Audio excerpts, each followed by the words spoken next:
2024च्या लोकसभा निकालानं सत्ताधाऱ्यांच्या बाजूनं कौल दिला असला तरी विरोधकांच्या दृष्टीनं सुद्धा ही निवडणूक महत्त्वाची ठरली।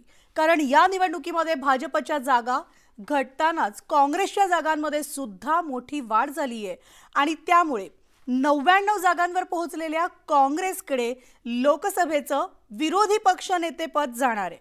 त्यामुळे आता तब्बल 10 वर्षांच्या मोठ्या प्रतीक्षेनंतर लोकसभेला विरोधी पक्ष नेता मिळणार आहे।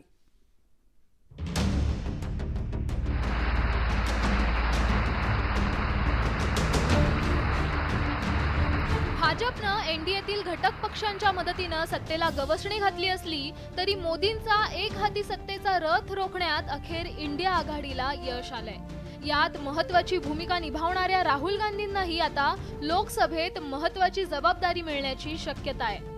नरेंद्र मोदी तिसऱ्यांदा पंतप्रधान पदाची शपथ घेण्यापूर्वीच इंडिया आघाडीनेही विरोधी पक्षनेत्याच्या नावावर शिक्कामोर्तब केल्याचं पाहायला मिळतंय। राहुल गांधी हे मोदींच्या डोळ्यात डोळे घालून बोलू शकतात अशा शब्दात काँग्रेस कार्यकारिणीच्या बैठकीत राहुल गांधींना विरोधी पक्षनेतेपद देण्याची मागणी करण्यात आली आहे। Congress Working Committee unanimously passed the resolution requesting Rahul Gandhi ji to accept the position of leader of opposition in the Lok Sabha. 10 वर्षांच्या प्रतीक्षेनंतर काँग्रेसच्या आणि राहुल गांधींच्याही वाट्याला कुठलंच मोठं पद आलं नव्हतं। कारण दोन्ही निवडणुकांमध्ये काँग्रेस पक्षाला मोठ्या पराभवाचा सामना करावा लागला होता। 2014 मध्ये काँग्रेसला अवघ्या 44 जागा मिळाल्या होत्या, तर 2019 मध्येही काँग्रेस फक्त 52 जागांपर्यंतच मजल मारू शकली होती। विजयाची टक्केवारी ही 10% कमी असल्यानं 2014 आणि 2019 या दोन्ही वेळेला काँग्रेसला विरोधी पक्षनेतेपदानं हुलकावणी दिली। पण यंदाच्या लोकसभा निवडणुकीत काँग्रेसच्या कामगिरीत चांगलीच सुधारणा झाली आहे। काँग्रेसनं विरोधकांची मोठ बांधत मोदींच्या भाजपला 242 वर रोखण्यात यश मिळवलंय।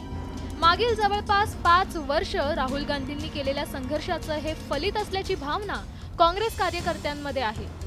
राहुल गांधींसाठी देखील लोकसभेचं विरोधी पक्षनेतेपद ही मोठी जबाबदारी असेल। 2004 मध्ये राहुल गांधी यांनी सक्रिय राजकारणात प्रवेश केला होता। त्याच वर्षी ते अमेठी मतदारसंघातून विजयी झाले। 2009 आणि 2014 असे सलग 3 वेळा ते अमेठीत जिंकले।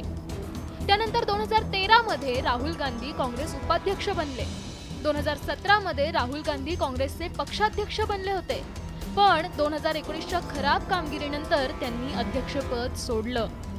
त्यामुळे आता राहुल गांधींनी अध्यक्षपद स्वीकारलं तर ही त्यांच्यासाठी मोठी जबाबदारी असेल। राहुल गांधी विरोधी पक्षनेता बनून संसदेत जनतेचा आवाज बुलंद करू शकतात असं काँग्रेस नेत्यांना वाटतंय। सगळ्यांचा आग्रह राहील की राहुलजींनीच आता लोकसभेचं नेतृत्व त्यांनी स्वीकारावं, ही आमची भूमिका राहणार आहे। लोकसभा निवडणुकीच्या निमित्तानं देशानं नरेंद्र मोदी विरुद्ध राहुल गांधी हा सामना पाहिलाय। त्यामुळे नरेंद्र मोदी तिसऱ्यांदा पंतप्रधान होताना राहुल गांधींनी जर विरोधी पक्षनेतेपदाची जबाबदारी स्वीकारली तर संसदेतही राहुल गांधी विरुद्ध नरेंद्र मोदी हा संघर्ष पाहायला मिळू शकतो। Bureau report, news 18 Lokmat.